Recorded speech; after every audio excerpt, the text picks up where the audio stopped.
The time has finally arrived. The time that Resident Evil fans have been waiting patiently for since Resident Evil 5 originally released.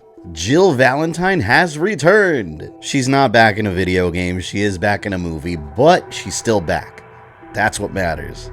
Hopefully though, she does return to the game soon. I've been dying for a game with her and Leon to cross paths. As a Resident Evil fan, you kind of assume that all these people know each other behind the scenes. Like, I'm sure Jill knows Leon, but we've never actually seen them interact in-game. That's what I want.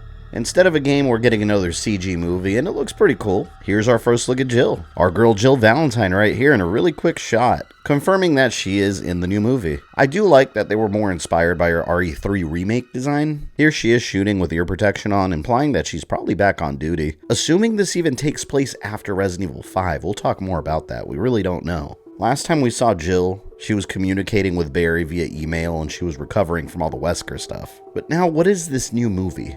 It's called Resident Evil Death Island. It is being advertised as the 4th installment in the CG animated line of films, the first 3 being Degeneration, Damnation, and Vendetta, and I guess they're not counting Infinite Darkness as a film, but I guess they're referring to it as a series. Although it wasn't really, it was pretty much just a movie broken up into smaller chunks. This time the story is going to revolve around Alcatraz in some way, an island prison, for those that don't know what it is. And what is it with Resident Evil and islands anyways? If you live in the Resident Evil universe, do not go near an island. Resident Evil Survivor, Resident Evil Code Veronica. What else had an island? Resident Evil Revelations 2. There's a ton of examples of islands. Let me go and read the official synopsis. DSO agent Leon S. Kennedy is on a mission to rescue Dr. Antonio Taylor from kidnappers, when a mysterious woman thwarts his pursuit. Meanwhile, BSAA agent Chris Redfield is investigating a zombie outbreak in San Francisco, where the cause of the infection cannot be identified. The only thing the victims have in common is that they all visited Alcatraz Island recently. Following that clue, Chris and his team head to the island, where a new horror awaits. That's the story description. Let's go ahead and analyze the shots in the trailer. What can we pick out, and maybe some clues as to when it takes place. As of the recording of this video, there's no official confirmation of timeline placement, but I'll go ahead and say that I think it'll be direct sequel to Vendetta, which does take place in 2014 between Resident Evil 6 and Resident Evil 7. Couple reasons why I think that. Leon and Chris, you could just chalk this up to artistic design, but Leon and Chris do look about the same age as they did in that movie. Roughly around the same age. Really, the trailer doesn't show a whole lot, but this shot right here is what seals the timeline placement for me. That mystery shadowy person looks an awful like Maria from Vendetta. At the end of the movie, she was that bad guy that was still alive, and she's an unresolved plot point as of right now. We don't know what happened to her. If that is her, this is definitely after Vendetta.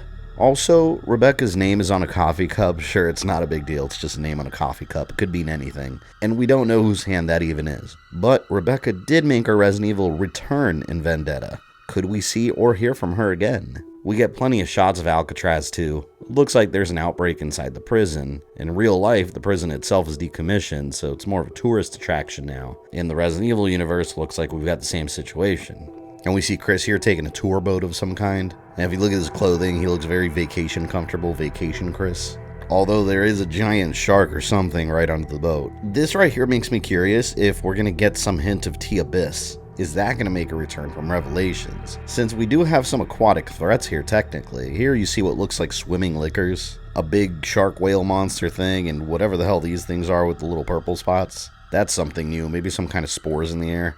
Not to mention there is still a T-Abyss sample out there, another unresolved plot point. And on this screen here, there's an image of a mosquito. Maybe the virus is getting transmitted that way, especially since the cause of the infection isn't known. I also noticed the screen calls this a mosquito drone, so it's likely that mosquitoes are the ones that are being used as the vessels, the weapons to transmit this virus, whatever it is. And really, that's all there is to say for now. Again, the trailer was very short, very brief, about 30 seconds long, and thankfully they don't spoil everything right away. The movie is going to be available this summer, 2023. No word yet on what that means. Is it Blu-ray? Is it streaming? Is it both? We don't know. And I don't know what either of these things are, but it's directed by Ichiro Hasumi, who worked on Assassination Classroom. I googled it, apparently it's this. And the screenplay was written by Makoto Fukami from Psycho Pass, which is this.